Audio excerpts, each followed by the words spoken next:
Oh. Whoops. Each player has 4 lives or stocks and must take all of his opponent's stocks to win. KDJ will lose 3 on purpose. Oh, Fox is so awesome. Oh. I'm so excited I'm playing this game again. What? That was really good. Now he will try.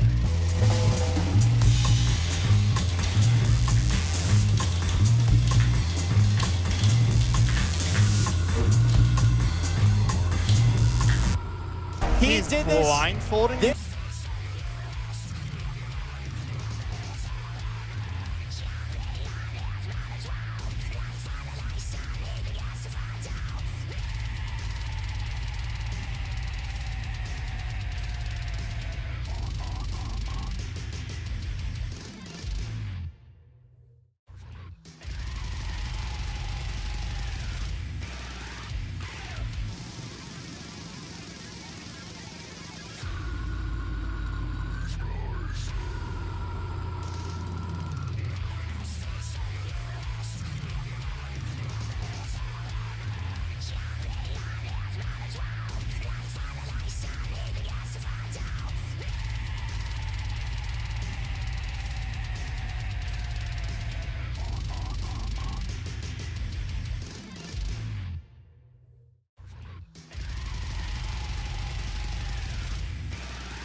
I want to introduce you to Korean DJ, who is one of the greatest Smash Brothers players of all time. KDJ then invited the cameraman to fight. What? And then the producer. Oh, there's gotta be enough of us here. Nice. Oh my god!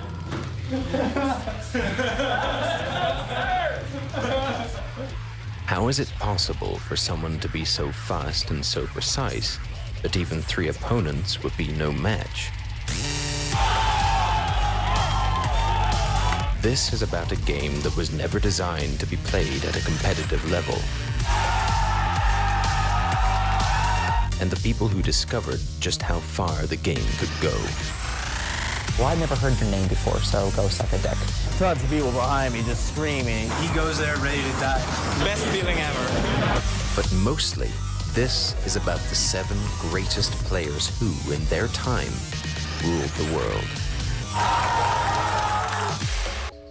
You want me to wrap up Smash, like, as a whole? Yeah. The whole thing? The whole thing. John Salty Snacks presents A Brief History of Smash. It was the turn of the century and everyone was bored. Bored, that is, until Masahiro Sakurai invented a brilliant new way to legally beat your children. Super Smash Bros. Melee for Nintendo GameCube. Since then, everything has been just hunky-dory. When Smash Bros. Melee was released, it was intended to be a party game. Something your family could play together. Something designed for the casual gamer. The game was stocked with Nintendo characters most people would recognize. Donkey Kong, Mario, Bowser, and some few would recognize. Captain Falcon, Sheik, Marth, Fox. The game itself was unique in a world of 2D fighters. I liked that it was easy to pick up. Like Street Fighter, you had to know shit combos. This game, you could just play and have fun. There's just a fluidity to it that normal 2D fighters don't have. Not to say 2D fighters are bad or anything. Disclaimer. You know, other games, you got the charge moves, quarter circles. Smash, you make up your own combos. Is, you know, it's all about the physics. It's almost like a sandbox fighting game. Of course, because I had fun, I then started taking it seriously. And it's like, shit, there are combos in this too. And it's actually a lot broader, I guess, than most fighting games, because it isn't just memorizing inputs. You have to think a lot more, judge where people are going. Everybody's like, it's going up. It's supposed to go the other way, and then they die. Yeah, it's confusing. Oh, yeah, the percentage. It's not at all like any other fighting game. When you get hit, or when things hit you, or like when you fall or whatever, your percentage goes up. And that means that the next time someone hits you, you'll go a little bit farther. And then when you go far enough that you leave the box that is the stage, because every stage is really a box, then you die. There's a lot of strategy in just making sure people don't come back onto the stage once you knock them off. You can kill people at 0% or like 1% if you just play it really smart and trick them into doing something. Whereas other fighting games, you can't really have that small tactical advantage. Like, you have to kind of chip away at them constantly. Out of 649 GameCube games, Melee was by a wide margin the most popular. But despite the insistence that it should be a casual experience, a few players saw it as much more than that, and they took it to another level. Well, I mean, I first picked up the game when it came out, obviously. I was there waiting in line, and I guess it would have been Best Buy, and brought it back and played all the challenges, you know, one by one, event mode. Fell in love instantly. It was brilliant. It was even better than 64, which I also played all the time with my friends. It was fantastic, and I've been playing it for a couple of years when we found out about tournaments, that they hosted tournaments for the game. Oh, he's the best.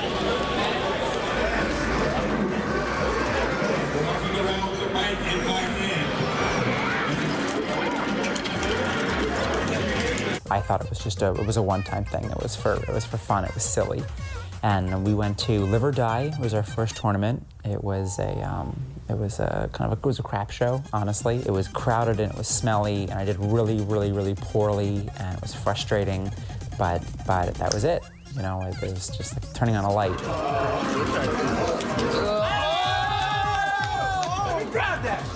We were trash, just trash compared to these people. And that was very exciting for us. Once I realized where I was on the spectrum of this game, how far down I was, that the training started right away.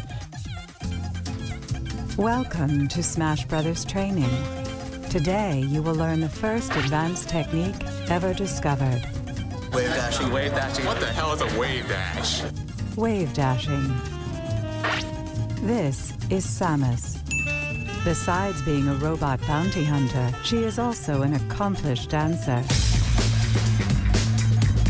By jumping and then quickly dodging into the ground, she can transfer her momentum into a slide, speeding up her combos and increasing her movement options. Despite this, she still cannot do the robot.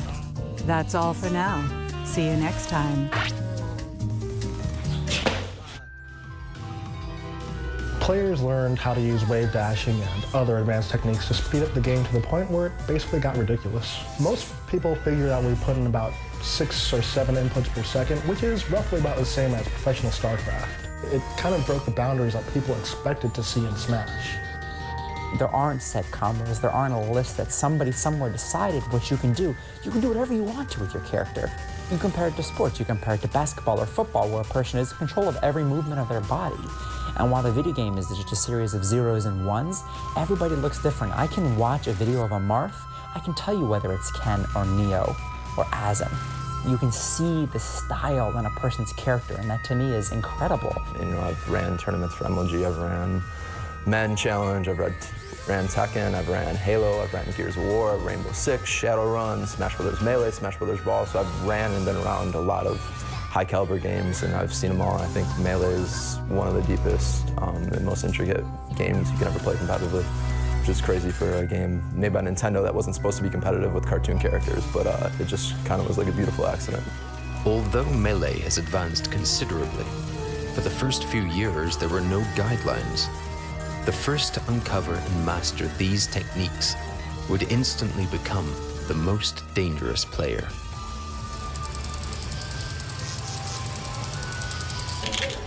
Did you just call him Chris?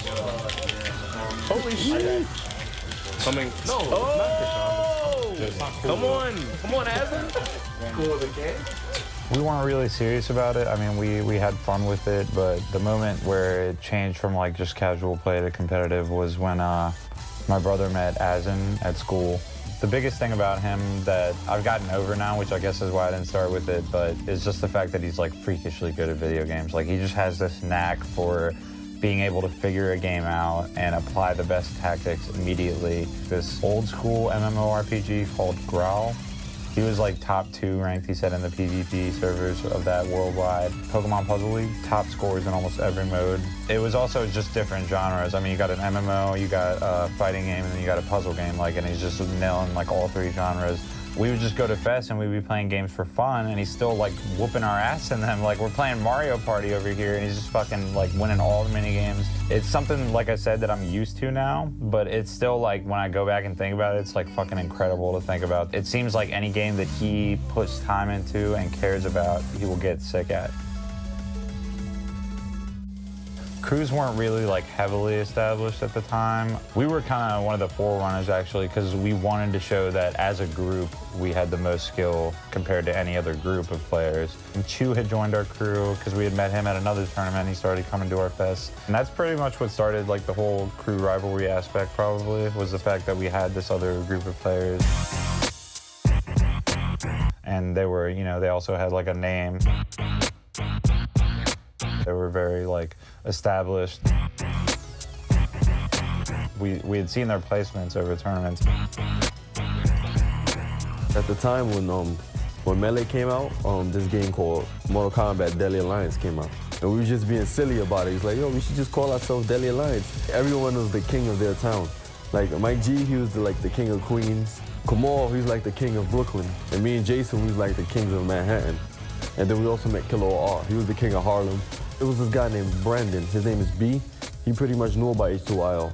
And then he was like, yo, these guys, they're real good and everything. And he was the pretty much person networking between, you know, both crews. He's just like, yeah, they're all like 20-year-old dudes from like the Bronx. And we're like, wow. Like, I was like, yo, forget this, man. We're gonna go over there, we're gonna destroy their whole crew.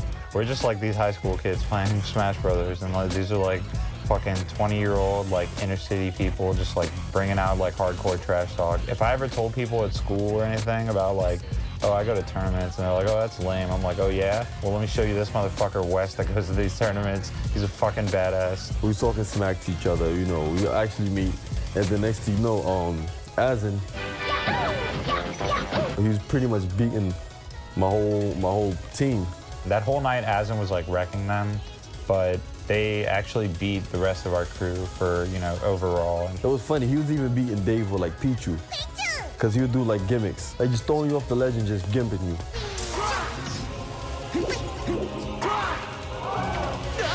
He'd just do stuff like that to Dave, and Dave was like, oh, Azen's too good, I can't beat him, because that's how Dave is. Like, once a player is good and starts beating him, he starts like sucking their balls or whatever you want to call it.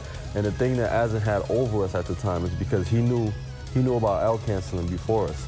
So he was able to do moves like, you know, L cancel his moves to stop the delay on moves before us. With his smart play and technical mastery, Azen had emerged as the best player on the East Coast. But across the country, a battle was brewing for best in the Golden State.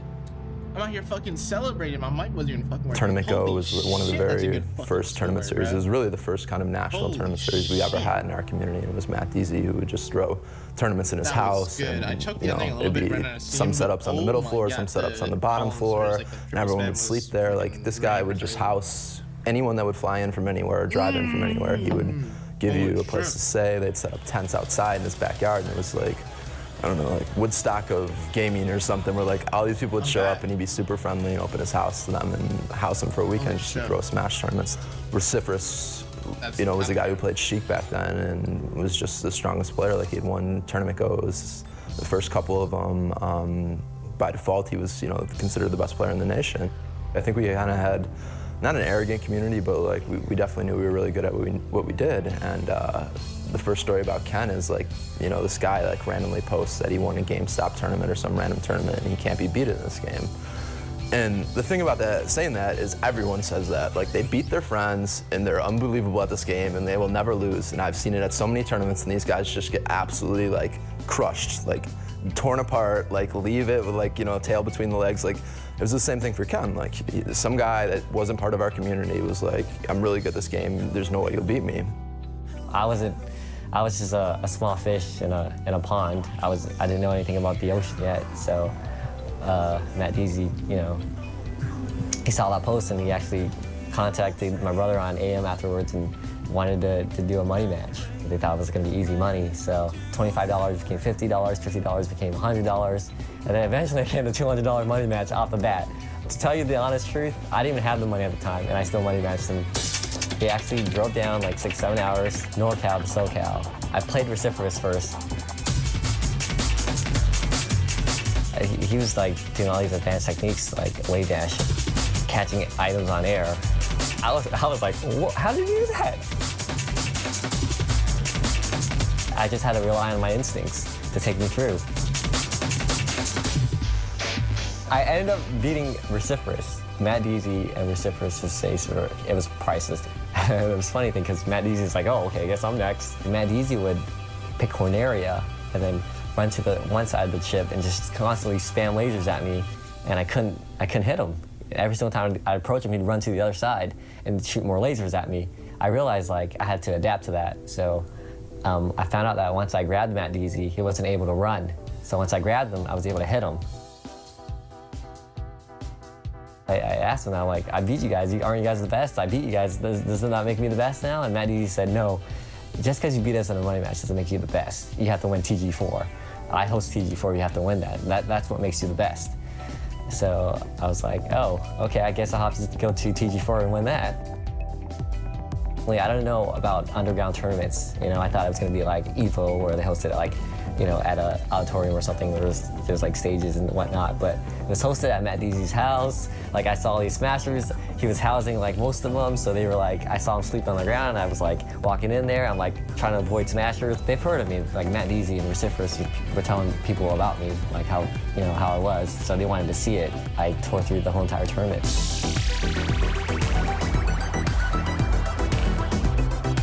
After people saw my skill, a lot of people actually dropped out of the tournament.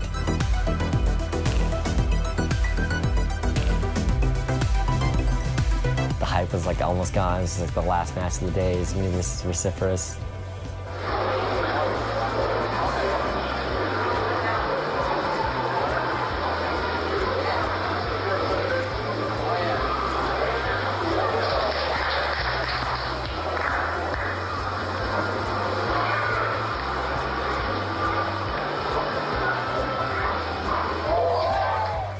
I ended up beating him.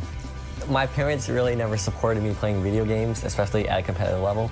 They would always tell me, like, there's no way you're gonna be the best at this game. You know, there's always gonna be someone better than you. I'm one of those guys who want to prove people wrong. If you tell me I can't do that, I want to show you that I can do it.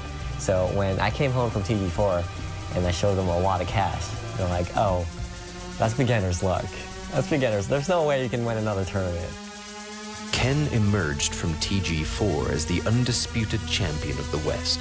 So it seemed that Ken and Azen were set on a collision course, with only a matter of time before they faced one another in the ultimate showdown.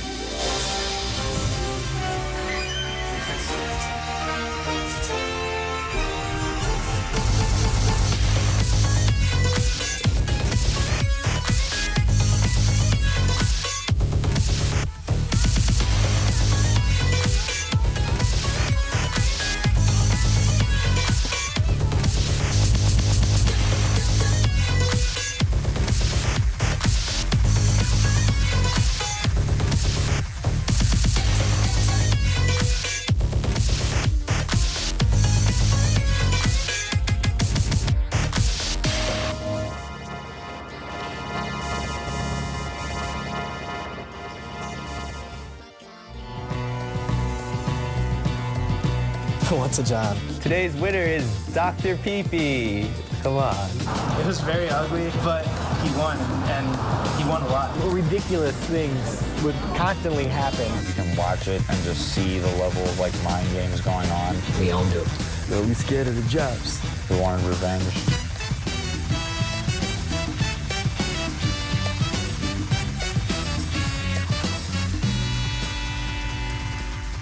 I figured I'm definitely not playing a novice right here. I've been playing for 10 years and I still can't help that. Famous trying wave dash.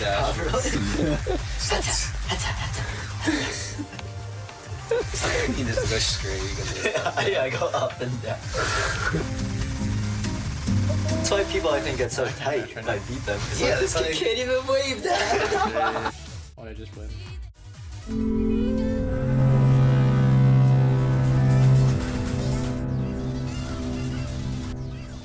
I don't want to hear no Johns.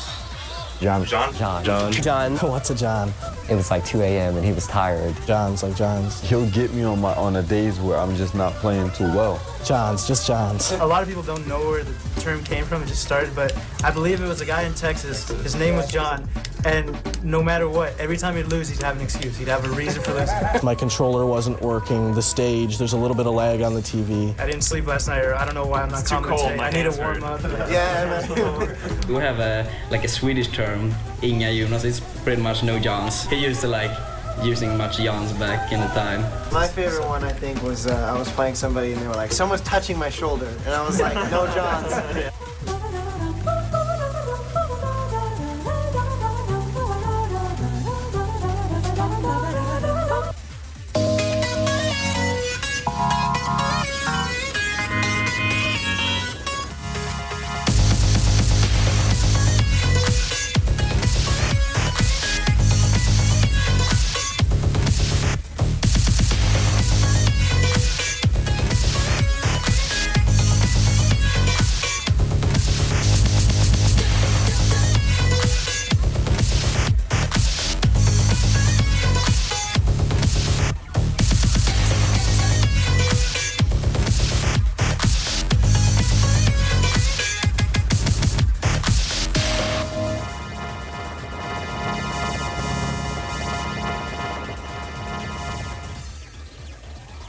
I was like really into the word true that for some reason. That's like when the word just first came out, like everybody was saying it.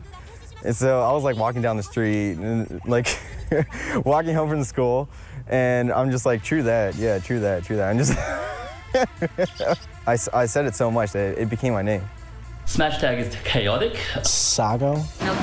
Solid Jake is my tag in the Smash community. JV3x3, just random numbers and initials. Some people create the tag when they're younger. Chillin' Dude 829. Morg. Unknown force. WIFE, wife. As you get older, you realize you don't want that like name to like stick to you. I like it. I enjoy it. Today's winner is Dr. Pee-Pee. Come on. It's built a little identity around stuff. I identify with it. If I could go back and change it, I probably would. I would be something cool like Dark Rain. But as it is, I'm wife and I identify with it. I wouldn't say that I found myself in Smash, but I found a second self in Smash. Having this gamer tag and this alternate life and this alternate set of friends, this alternate set of goals, allowed me to have an identity that was very different. In regular life, some people would call me the most positive person they've met. I'm a very positive person, but in Smash, I'm arrogant. I'm arrogant and I can be condescending and I know what I want and I'm aggressive and forceful and it's fun to have that second identity. I wonder how many people found a community where they were able to express themselves where they couldn't before. I think that Azim may be one of those, and I don't know about Azim's real-world personality. I can't say that for sure, but I can say that his personality in the Smash world is very cool, and I did get to know that Azim. He's one of those players who's just completely 100% like all like thinking. He's actually the only person to ever beat me in tournament in a Samus duo. No one's ever done that, and it was early. I'd probably be able to beat him a little later in my career. They would call him the master of all the characters, and he was good with all of them, all 26. And he would beat a lot of people with their own character, and it's kind of embarrassing because you'd have these people that specialize in characters and he'd beat them. And his style was just very unique, very like, was almost dumb how he played the game. It's one thing to just learn the game in one way, but like he seemed to master it in a different way. He would do a Marth forward smash like 3 times in a row. It's like it missed the first time, it missed the second time. There's no way he's gonna do it the third time. He'd do it the third time. You're like, that's so stupid. Why did I just get hit by that? He might not even be able to control the character to like make it look like a top tier character, but like he'll just beat you anyway. It was very ugly, but he won, and he won a lot. Oh, wow. On my S run, bruh. Asen and H2IL won most of their contests with the other East Coast elites, Deadly Alliance and Team Ben. Oh, wow. Meanwhile, the newly minted champion of the West Coast had just met a player who would forever change the face of Smash. And he didn't even play the game. I actually met Isaiah at TG4. He was a Smash 64 player at the time. He didn't even play Melee at all. He actually money matched me at Smash 64. And I thought I was really good. I'm sweating my ass off right now.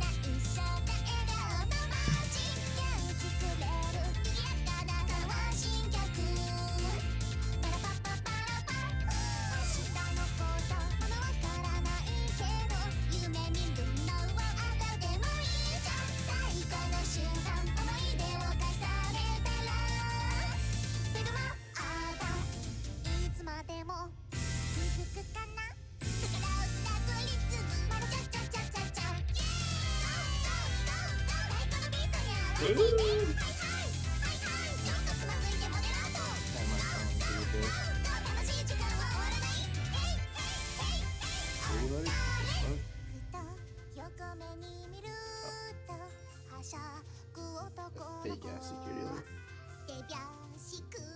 Security alert. You signed in on the computer you use every single day of your life. I appreciate it, Google.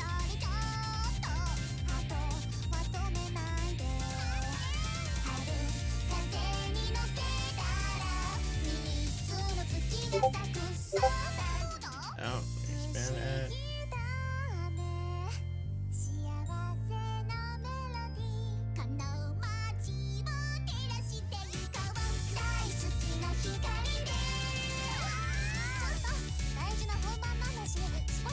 What is that for?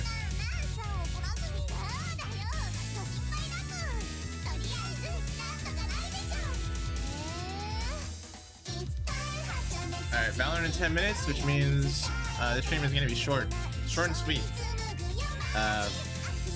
There, I was like, you know what? I don't know. I should money match you. You're probably gonna lose. Isaiah's like, no, let's just money match. I saw Isaiah how he's playing 64 and he was amazing. I was like, oh shit. So I was like, you know what, Isaiah? Let's just cancel the money match. He's like, what? How come? I was like, I'm not feeling it. So I told him like, no money match. I was talking to Isaiah about Melee and stuff online, that I think he has potential to be good because he's really good at 64. I was good at 64 and it carried over. You should come down 2 weeks before TG5 and I'll house you. We can practice, become partners, and I think you could be really good. Eventually, we became really good training partners, kind of like sparring. We would draw off each other. Oh wow, okay, no, that alcohol's starting to fucking hit. Asen and Andon were visiting a friend in California, so they're like, okay, as long as we're over here, let's go to a tournament over here. This was 03, summer of 03. TG5, when it first happened, everyone was pretty hyped since the best East Coast players at the time, best men list players at the time, all going into one place, and Matty was hosting it. Who's better, Ken or Asen? Ken or Asen? And this tournament was gonna resolve that all. Asen advanced through the bracket and seemed to be doing well until he faced Reciferous and lost a Sheik Ditto. Knocked into loser's bracket, Asen again fought a Sheik Ditto, this time against Isaiah. With a 1-2 punch, Asen was knocked out of the top 3 and out of the money. It seemed, even without their top player, the West Coast was indeed the best coast. But something about the tournament didn't sit well with the boys from the East, and they made it known that in their eyes, the victory was a complete and utter farce. The funny thing about this tournament was items were on, which we were not fans of. You know, there was a constant debate about the West Coast versus East Coast about items and no items and stuff. I love items. I think I think they're fun as hell. But it's no place in a tournament. And they use them like regularly, and they had like a pretty crazy items list too. Ridiculous things would constantly happen. You know, you grab a Pokeball, like, you don't know what's in there. Hearing the stories about the tournament items definitely had an effect on the outcome. So we Is that better? Like on our turf. Hello, chat. It's me. I'm listening to because I played better. I don't know. Prove to them that basically on our home turf with our rules, you can't beat us. They wanted, you know, West Coast players to come over there. I bet OG. Like, the only 2 West Coast players they wanted. Gotta go play. We wanted revenge. Gotta learn my Jack, though. I already sent a banger play earlier, though. It's my buddy Ken. It sucks. Good God, I suck at this fucking map, but. I don't know who this is. It's a Mexican guy. With a little bit of alcohol, a little bit of. Legion, nobody here. It was just like the place. There's nothing around. There was just like no. Alright, was that place Jack? Around. It's just where the tournament was. That's Thomas selling Jack's fat. Hog. That's big. Classic Thomas. There's my partner practicing. Who are these people? Oh, it's Joshua. How was the drive? I was just so excited. Like, look at all these people from all over the country come to play Melee. EA showed up in full force. We even had a couple Canada people. I think that's the first time I actually met husband and wife too. Right here. The newlyweds. I saw your picture. This is my. That's wicked. That's awesome. There's a counterpart to my wife, yeah, a husband, of course, which has been very difficult over the years. I can't tell you how many times I've had to explain to someone that I'm not gay. I'm not in a gay relationship. It's a thing. The Newlyweds was a TV show with Nick and Jessica, and that was part of it, but also Peach wears a white wedding dress, and she looks like a bride, and so it was silly. Is this chilling? Or no? That's not. I thought we were talking about Smash Bros. He's got the money in his hand. When Game Over happened, I was 14, so I mean, I was still very young during this entire thing. Where did you guys come from? New York City. New York City? Good to meet you. Trying to meet everyone here. Sorry to shove the camera in your face. I'm gonna own everyone here today. You're gonna kick some fucking ass. Who's this? Samantha. Samantha? Yeah. Are you playing? Yeah. This is like my dream S-rank map type shit. I'm Mike from Canada. Like if I S-rank this one of these days, I'm quitting the game. Like, I don't need to play no more. YouTube, Mike and the Punch Crew were one of the only video options in town, and they shared a sophisticated commentary on the game itself. Mostly sophisticated. They haven't heard of you guys. What? Punch Crew? What happened? Ouch! The internet, as well as the community, was still very young. All around the room quiet. They talk all this shit on the internet and they in person. Oh, that alcohol is hitting, bro. Anyone in the community, you have like 2 personalities. You have like their online personality and then Wait, I have a 96? I thought that was hard. Jack's kind of messaged me, but I can't fucking listen, bro. Like, I'm hitting peak, I guess. Tournament came on. I thought that was hard as fuck. I thought that was like a really hard part. Didn't really care. It's all Wait, am I peaking? So Isaiah and I just like I can't stomped through that whole entire bracket. What? I struggled with this map for so long. Wait, what's going on? I thought this one was hard as shit. What's going on? What? We owned him. I'm pretty sure no one took a game off them.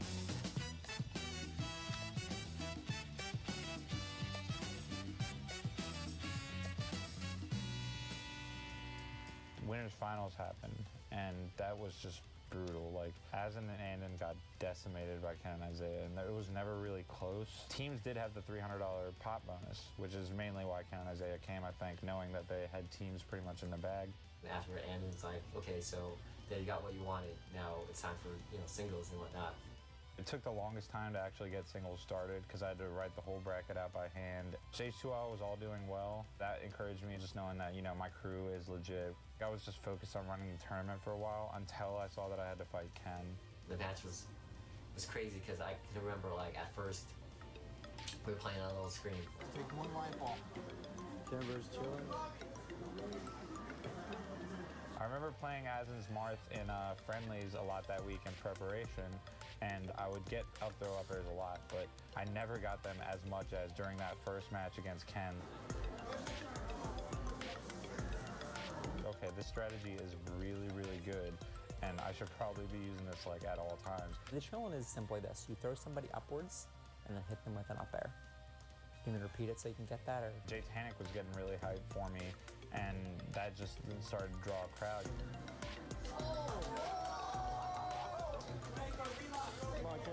I can think of very few times in my Melee career where I've been like, oh yeah, I really like the fact that the crowd was in my ear, you know?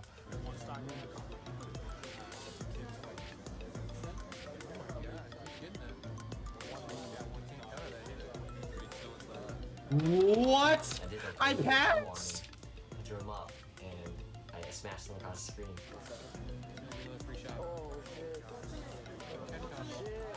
All I had to do was I never thought I'd pass this map. Oh my god. Holy shit, I'm actually just sitting here sweating.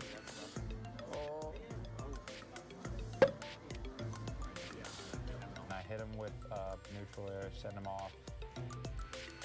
I see him coming back, and this is a situation I'd seen so many times with Asin, so I knew what was going to happen, and I just wave dash back, let him put out a forward air, and up smashed him.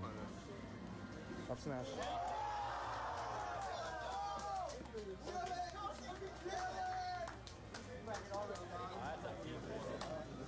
I never felt like that good, like ever probably. That might have been like the highlight of my life to that point. I was never used to losing, and that was a major shock. That's off a whole fucking thing of Bacardi. Holy when fuck. someone told me like That's my piggy too. that, What that the was fuck? Ken's first loss. Dude, documentaries while you play Mania works better than anything on earth, brother. Got a little bit more sleep or something the night before. Holy shit, that's a screenshot actually. Hold up. But it's I lost, and the worst part was that I lost to Chillin' Dude. It turned me from like just this guy that plays Melee for fun to like an actual pro player, in my opinion. After I beat Ken at that point in Winners, pretty much all of us in H2IL thought Isaiah was the beast. We all thought Ken was just, you know, the overhyped, not very good, like decent, but, you know, overhyped. And Isaiah was like really, really good, just based on watching his matches and playing him and stuff. The San Jose native couldn't help but attract attention. He used the wildest, most unwieldy character in the game. But unlike everyone else who tried, Isaiah made him look Shut up with my Google security alert, dog. That shit ain't real, bruh.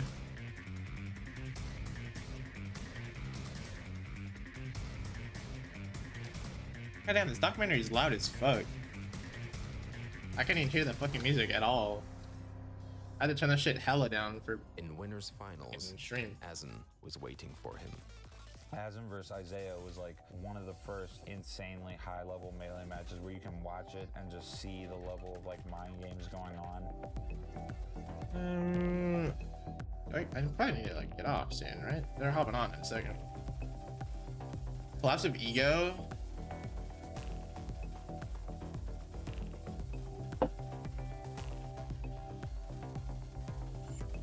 This map's hard as fuck.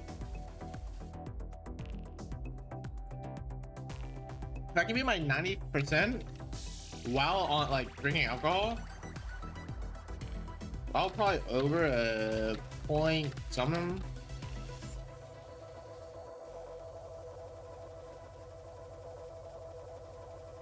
At that point, Asin had beat Isaiah, I'd beat Ken, you know, we thought, you know, we had pretty much taken it, but the thing that really killed us was that we were focused on Isaiah. Like, Isaiah's a problem here, let's talk about how to beat Isaiah. But Ken ended up coming back through losers and, you know, just going on a rampage. I was determined. I had the eye of the tiger.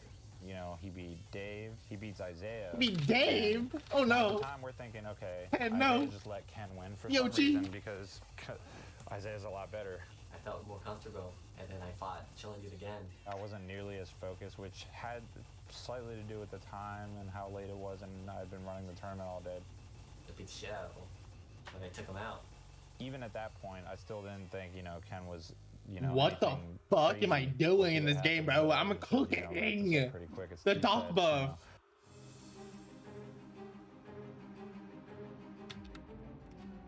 Collapse of ego, more like building my ego. Holy shit, my miss is at 90%, bro. That ending gotta be hard as shit, or else I'm like Sing this shit. Oh god.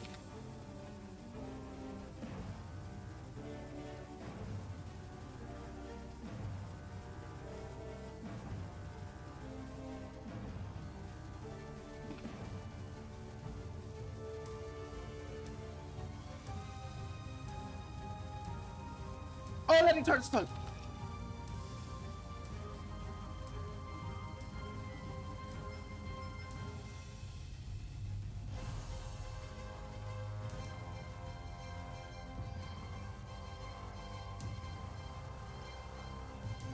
I passed my best score. Oh shit.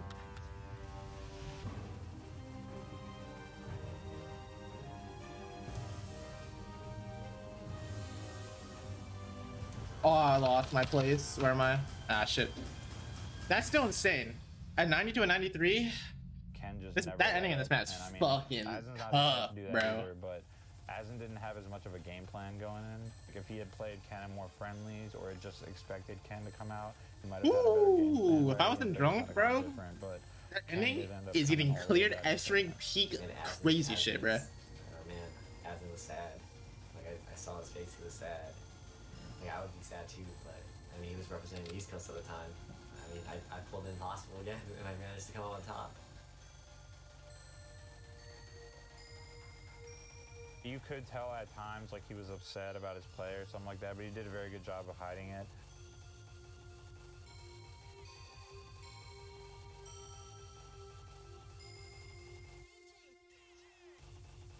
No word could better describe Asin than unassuming. He is loath to accept his greatness. For all the games he's good at besides just Melee, where he holds these world records. And I can't be stopped, bruh. Whatever, because he's Asin. Not only is he just mellow and kind of goes with the flow, you know, because he doesn't really want to put up a fight, I think he really wants to do everything you say. You know, it's like, hey, Asin, do you want to play Smash for 12 hours in a row? I mean, fuck it, I might as well try. But it's not just about the game. Hey, Asin, let's take a road to mission. Asin, let's put on show. No, it's about alcohol before we go. And we did sing Little Mermaid. And all those 12, 14-hour trips to the Midwest. He's great company and a great guy.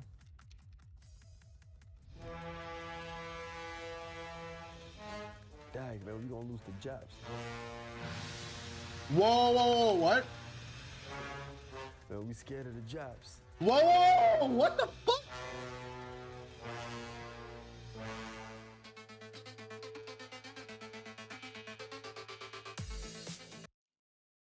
This is a YouTube.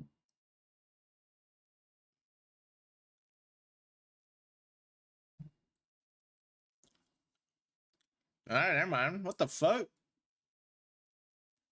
Okay. Had some choice words. Goddamn. Fuck it. Let's watch some Summoner's War shit while I play. Fucking hey, man.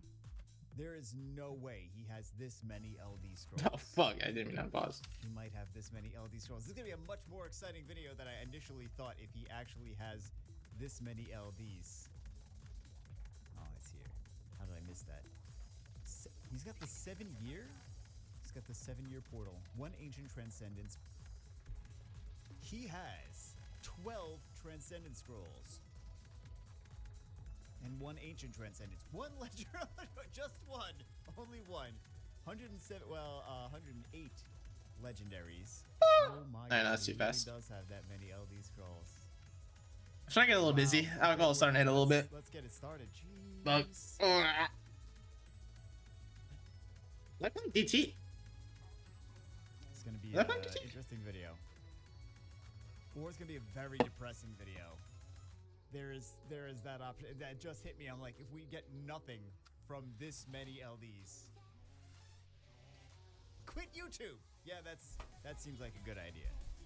I know there's gonna be a comment. You were supposed to already quit. I noticed everyone. I didn't say I was gonna quit YouTube. I said I was gonna transition to other things that are not Summoner War after the 10-year anniversary is done. But CompTOS decided in their infinite wisdom, actually it was very smart on their part, to extend the 10-year anniversary. So we're still gonna transition. I never answering this. But fuck it. On alcohol, and I'm gonna fucking shred this hoe. They're drawing it out until the end of the year. And I really want to see, we got the mid-September. That's actually still a ways away. But we got this big collab, so yeah, that makes sense that this is taking up so much time. Oh fuck, that's moving fast. Mid-December. And you know they're gonna pull something out of their butts. They're gonna be like, yeah, so now that the 10-year experience is done, we're gonna do something else. Bruh. I'm not doing the 11-year experience. There's other things that need to be done. There's other games. There might not be any other good games coming out. I might be lying when I say there's other good games coming out. They're all for Steam. They're all for PC and for console. None of them seem to be on mobile. We just get the match 3 garbage. We get the match 3, we get the idle games. Can't really do too much with those. But yeah, you know what? There is actually a good game. I need to do some videos on the other channel that we have. I would do them on here. I mean, we should be doing them on here, but with this collab, I can't really be putting more stuff on here while we got the Jujutsu Kaisen collab. So I'll put them on the Jubi and I'll put them on the TikTok. The TikTok that I never upload to. Actually, I did. I upload every so often. There's other videos we could be putting on TikTok. We have shorts. We've done short videos. I could just throw them up on TikTok. I don't know why I didn't. I really don't know. No reason. No good reason. Ooh, shit! There we went. Boom, baby! It's that easy on fucking so much alcohol, baby. Let's go. 4 plus 87. Oh my god. Alright, you know what time it is? You know what time it is before I play Valorant? And that summoned me my first LD Nat 5. He's never. Hope to see you around Boston. Buy you a round of pop. Shit. You got it. Because I don't. Alright, because I think Jet. That's the whole thing. Never summon an LD5. Let's please come to us. Please. Could you just. Shit, Jackson's gonna FaceTime me while I had no. Never mind, I'm gonna say that for the boys' chat. He's got over 400 LD scrolls. I think he's earned it. Oh. Oh my god. I see. Oh fuck! I drank so much alcohol. Oh fuck! All right, one more play, and then I gotta go play with Jack. No LD for you. Or we'll get 8. We'll get 8 LD buffs. Probably not. But baby, hope we don't get screwed. I'm gonna have some like 200 and we don't get a net 5.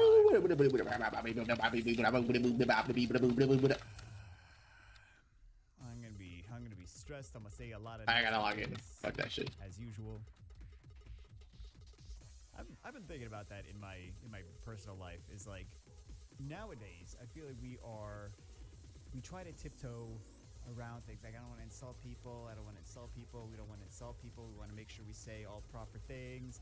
And then like it doesn't matter if you are trying to be offensive or trying to be very polite. Like people will get offended regardless. For real, bro. This guy's speaking.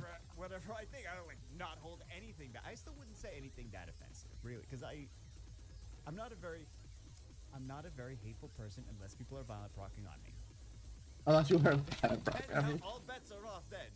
But wait, my drill? I can hit drills faster when I'm drunk? What? I kind of want to just stop trying. What? Yeah. Is that it? Is that the strat? It's like drink and then listen to like other fucking YouTube videos and then be like, oh, he's gonna be super disrespectful to everyone. Like, no, not really.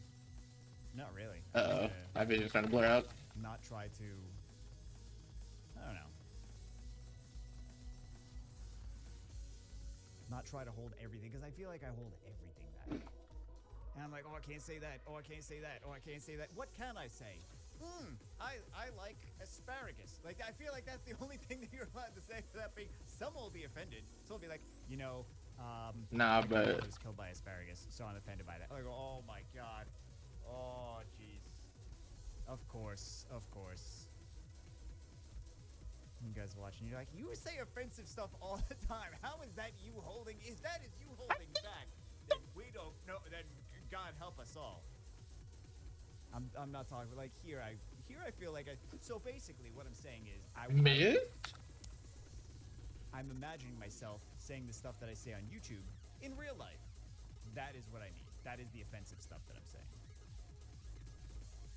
Like that's not a good idea. If I hit this trill, I'm goated. On YouTube. Yes, I am. That's hardest trill in this entire song. Yeah, we're somehow it feels faster and harder than anything else, and because of that, I can't hack it. And then it's like the one thing that's preventing from a 500. That one trill section chain smack. That. I'm not even Heavy, bruh. I'm just not. How do you not say that? Whatever. Shut up, Ian. I don't know what the fuck you said. I saw a new message and I'm fucking pissed. I saw like you're drunk. I'm like, fuck you. You to go, dude.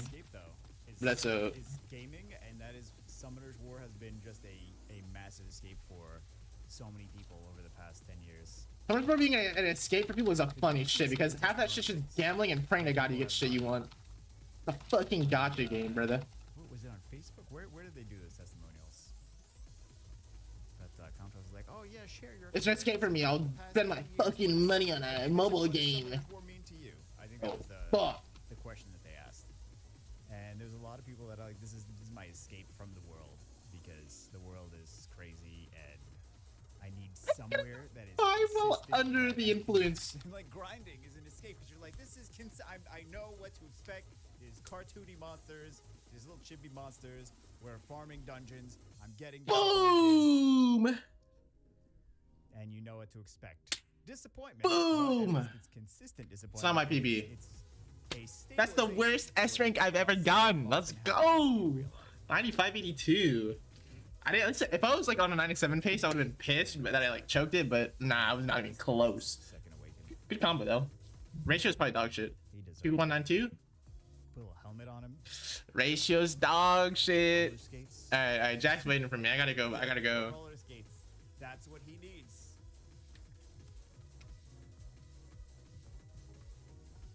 Those would be cool. Trav's on as well. All right. Bye bye stream. Bye bye. Bye bye. Hamburger. See ya.